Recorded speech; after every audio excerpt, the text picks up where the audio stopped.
황금거의 여러분 안녕하십니까? The 7 F's Highly Effective People, 성공하는 사람들의 7가지 습관 28번째 주제 기대와 결의에 관해서 오늘은 리뷰하도록 하겠습니다. 습관 1, 자신의 삶을 주도하라의 주제들을 계속 다루고 있는데요. 이 기대와 결의, 이 부분은 참 흥미롭게도 우리들에게 많은 부분들을 실천적으로 시사해 주는 바가 많습니다. 우리가 맞닥뜨리는 어떤 영권들이 영향력의 원에 속하는 것인지 아니면 그게 관심의 원에 속하는 것인지 하는 것을 구분하는 것을 그동안 우리는 배웠습니다. 그런데 그가 영향력의 원 안에서 행동하고 있는지 관심의 원 안에서 행동하고 있는지를 구분할 수 있도록 하는 것은 그들의 말버릇에 따라서 달라진다, 이런 이야기를 했었습니다. 근데 그 말버릇이 나타나는 현상 가운데 기대와 결의로 또 구분해서 다시 한번 우리에게 스티븐 코비는 각성할 수 있도록 설명해 주고 있는 것입니다. 주도적인 사람들은 내부에서 시작해서 외부로 향한다라는 원칙들을 아주 잘 지켜나가는 사람들을 할 수 있겠죠. 반사적인 사람들은 외부에서 시작하여 내부로 향하는 그런 흐름을 따르는 것이죠.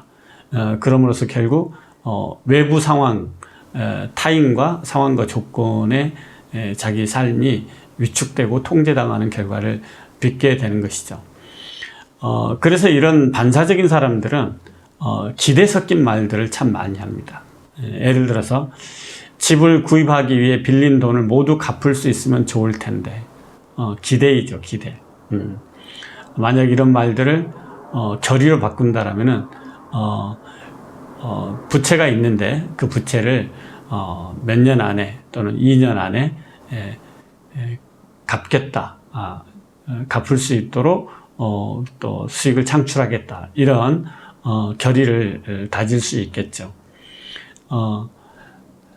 또 이런 사람들이 있습니다. 사장이 직장생활 하는 사람이죠. 우리 상사가 또는 사장이 저렇게 독재자가 아니었으면 좋겠다라는 기대, 그런 기대죠. 이런 사람들도 기대로 사는 거죠. 또 결혼 생활을 하면서 내 남편이 무던한 사람이라면 얼마나 좋을까, 이런 기대에 섞인 말들을 참 우리는 많이 하죠. 또 아이들을 키우는 부모들은 우리 아이가 내 말을, 또 부모의 말을 잘 듣는 아이들이었으면 얼마나 좋았을까, 뭐 이런 기대 섞인 말들을 많이 하는 겁니다. 또 고객들이 충성 고객이 되어준다면 얼마나 좋을까, 뭐 이런 이야기도 흔히 많이 하죠. 또는 파트너들이 정말 열심히 활동을 해주면 얼마나 좋을까, 뭐 이렇게도 이야기하는 사람도 많이 있겠죠. 그러나 이런 것들은 다 지금 뭘 의미하는 겁니까? 내가 어찌할 수 없는 것들에 대해서 기대 섞인 이야기를 하는 것이죠. 반대로 이것을 영향력의 원에 집중하고 있는 사람들은 이런 기대를 하는 것이 아니라 자기가 할 수 있는 일에 결의를 다지고 그리고 그 결의에 따라서 행동하는 사람들이라는 것이죠.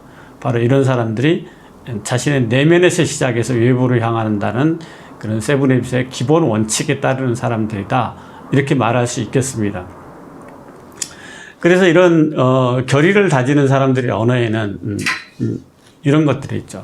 나는 참을성 있는 사람이 되기로 했다, 인내심을 발휘하겠다, 이렇게 결의를 하는 거죠. 나는 더 현명하게 타인을 대할 수 있도록 타인에 대해서 이해력을 더 갖기 위해 노력하겠다, 이런 태도를 갖는 것이죠. 나는 내 남편 앞에서 또는 나는 내 아내 앞에서 더 사랑스러운 모습이 될 수 있다, 이렇게 결의를 다진다는 거예요. 그리고 거기에 따른 행동을 한다는 것이죠. 또 나는 더 많은 고객을 확보하고 유지할 수 있다, 그리고 그 할 수 있도록 노력하겠다, 이렇게 이야기하는 것이죠.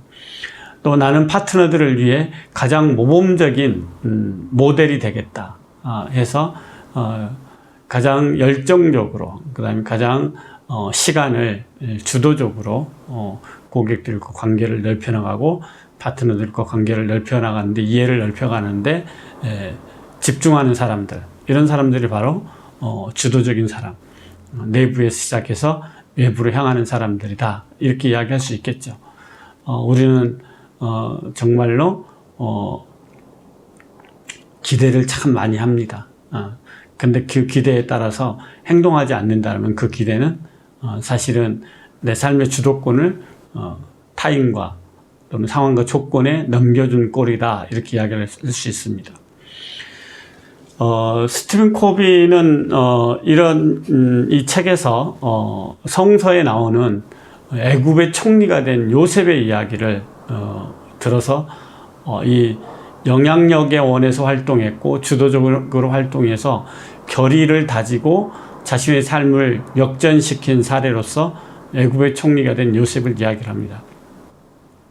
요셉은 형제들에 의해서 목숨이 위태로운 지경에 빠졌고 그 다음에 노예상에게 팔려나가죠. 그리고 노예상에게 팔려나가서 애굽에 도달해서 어떤 가정에서 일을 하기 시작했는데 그 주인의 신임을 받아서 전 재산을 관리하는 관리인으로서 역할을 하게 되죠.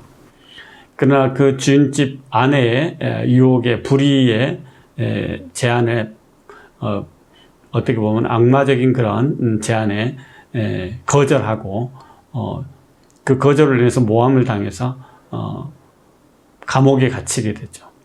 그러나 이 요셉은 그 감옥 속에서도 자신이 할 수 있는 일, 영향력의 원에 집중함으로써 13년 만에 감옥에서 나올 수 있었고 정말 13년 적은 기간이 아니지 않습니까?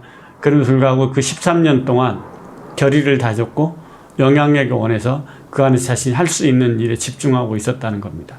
자신의 기품을 지키고 자신의 삶의 의미를 되살리고 그리고 반드시 자기가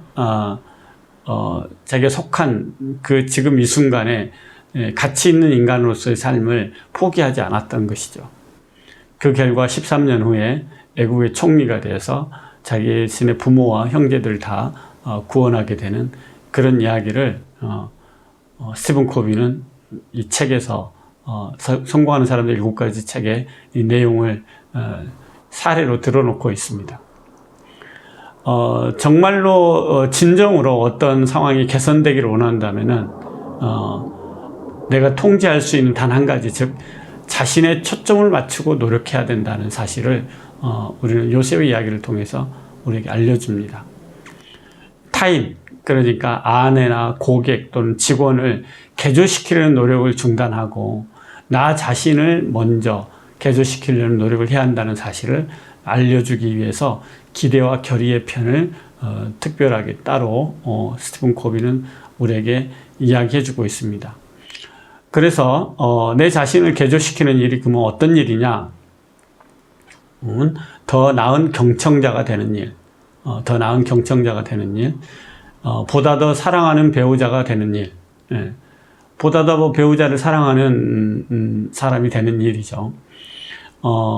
좀 더 모범적인 학습자가 되는 일, 학습을 게을리지 하지 않는 사람이 되는 것이죠. 보다 더 협력적이고 헌신적인 직원이 되는 일, 또는 고객이 되는 일, 파트너가 되는 일, 이런 것들이 바로 나를 개조시키는 일이죠.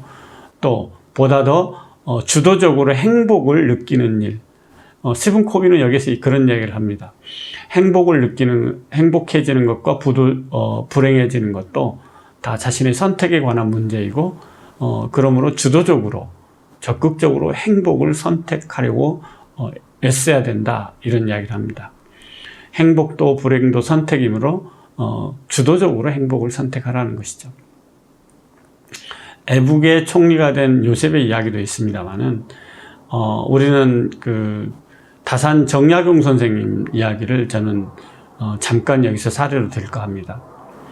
다산 정약용 선생님은 정말 정조와 함께 조선의 어떤 개혁을 위해서 역동적으로 활동했던 어떤 지식 전문가이셨고 천재적인 그런 관료였죠. 근데 그가 유배를 당하게 된 겁니다. 정조 이후에. 그런 유배 기간 정말 아무것도 할 수 없는 거, 누가 하라는 것도 없습니다. 그 기간 동안에 약 18년의 기간인데 그는 강진에서 다산초당에서 강진 다산초당이라는 곳에서 약 18년 동안 약 500여 권의 저서를 기술을 합니다. 경세유표, 흠음심서, 목민심서 등 거기에서 다 나온 명저죠. 조선의 미래를 어떻게 설계할 건가, 그리고 사회는 어떻게 작동해야지 정의가 살아날 건가에 대해서 다산의 역작이라고 할 수 있습니다. 이 대표적인 역작 외에도 철학서적도 있고 주요 개성도 있고 정말 엄청난 책을 저술하였습니다. 그래서 조선 후기에 실학사상의 집대성이자 모델이 되셨죠. 그리고 그의 영향력은 지금도 우리 후손들에게 깊은 영향력을 미치고 있습니다. 바로 이런 것들이 자신의 삶에 자신에게 초점을 맞추고 할 수 있는 것에 노력하는 사람들의 전형적인 모델이라고 할 수 있습니다.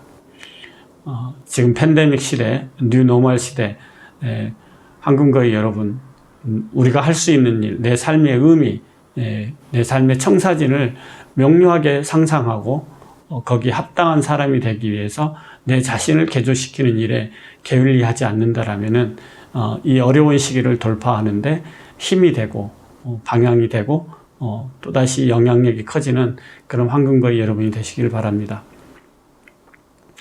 여러분 감사합니다. 사랑하고 평화를 빕니다. 김봉학이었습니다.